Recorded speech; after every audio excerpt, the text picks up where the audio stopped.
Hi guys, welcome to today's video. In today's video, we'll look into a scenario in which Turkey forms an empire. I know I did this before, but I'm going to do it again and see what happens this time.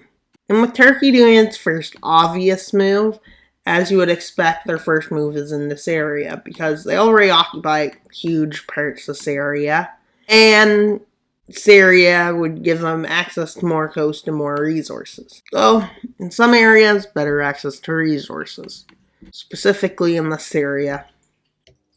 And Turkey occupying approximately these lands, or having pro-Turkish rebels in these lands, with Turkey cutting off Syria's coast and moving into Kurdish-controlled lands, because they are pretty anti-Kurdistan, because I don't want them to gain independence, or it'll inspire their people to rise up, I guess.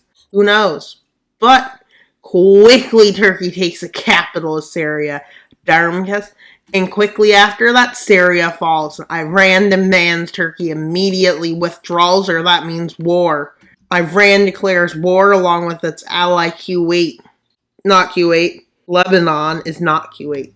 Sorry about the confusion, but anyways. With a quick seize of these remaining lands of Lebanon, even though they're pretty similar to Syria, maybe they should be part of Syria. Who knows? With the invasion by Iran to Turkey, Iran is starting to move troops out of Syria, but it's going to take them a while. Iran gets into a stalemate here, but they use this to quickly gain access to the Black Sea. They've successfully encircled this piece of Turkey, but Turkey isn't ready to give up yet, because they're trying to build an empire. And yeah, with some Iranian troops being destroyed. With Iran inspiring Iraq to join their side, which Iraq agrees to, unfortunately for Turkey. They managed to do that, but that's about as far as they can get. Iran is sending troops into Iraq, but at this time Iraq is already starting to fall. With Turkey trying not to attract a Saudi invasion of these lands, it's seeming improbable that they will win at this point. But they quickly take over Iraq, and they move into the oil-rich Khuzestan of Iran. And they quickly make a spearhead right up to the capital, and they take it. Iran surrenders at this point and gives up huge swaths of land. How did the treaty go? Well, let's see. Iran, all of Iraq, Syria, and Lebanon. They're ready to continue their expansion. As they don't make an Iranian puppet, because they didn't occupy enough to do that. But a regime that's pretty pro-Turkey is installed, with Turkey declaring war on basically all of the Middle East. Egypt is like, no, Turkey, you can't do that. But Turkey's like, why not?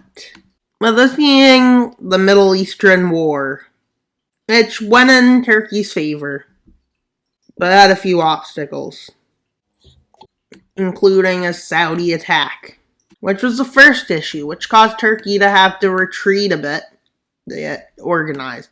With them being kicked out of Kuwait quickly and out of Jordan, Israel, and Palestine. And then comes the attack number 2, which literally takes all of Lebanon area, southern Syria, including Damascus. It moves into the Iraqi annexations, and moves over to the Iranian oil areas they took, which they succeed in taking, but it's not a big deal for Turkey. Because Turkey now gets its military together and is fully mobilized, so they take a huge campaign. They meet up with the Saudi border and the Kuwaiti border. Of course, in the south over here, there's a bit of a front held by Egypt, Israel, and Jordan. But this is where the Saudi front breaks, and they move down the coast in this area over into like the oily area of Saudi. And they quickly move across, moving and take Riyadh, the capital, and they move right to the coast and down through the major cities, including Mecca and Jeddah. I don't know if those are the 2 cities on this coast or if they're on the other. But at this point, Saudi Arabia just stops fighting because they will lose more. Basically, no point in them to continue fighting, which leads to the successful campaign into Jordan, Israel, and Palestine and the Sinai Peninsula. As Turkey has been building its military, I'd say it went to a few million men. Its GDP was 819 billion at the beginning, but I would say it's much bigger. And its manpower is probably more than a million, like it was at the beginning. Probably like 3-4 million. Probably a few more million just because it's in war, and I forgot to mention the population. Population probably isn't growing because of all the war they're going through. With Egypt surrendering at this point, because look, but let's see. Now their expansion goals are up into this area and that area and here. Let's see what Turkey takes.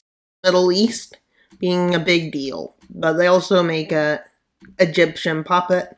They take most of Egypt's coast. Fine, they took all of Egypt's coast. I think that's approximately down the Nile, the border. Could be off. But their expansion, Turkey's expansion, is into Armenia and Azerbaijan and Georgia. With them getting the help of Russia in this war, because why not? With Russia helping them invade this area of Georgia, meanwhile, Turkey invades southern Georgia and most of Armenia and Azerbaijan, with some of the northern areas being taken of Azerbaijan by Russia. So border is drawn. The border being drawn, but a big issue now comes up as Turkey annexes Cyprus.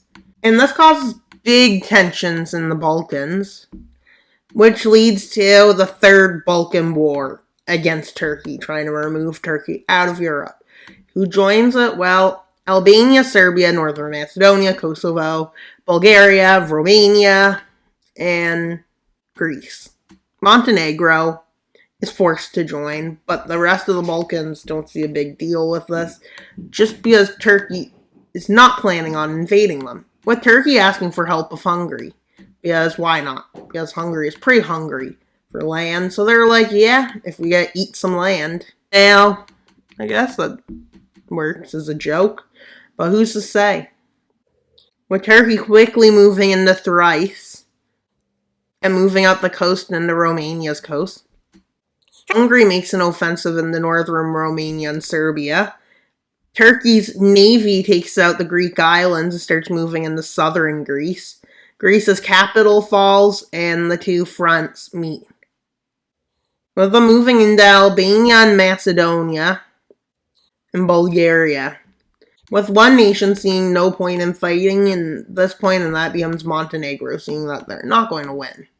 And the Balkans thought they would get rid of Europe, Turkey from Europe, and take back Turkish Thrace, but they failed miserably.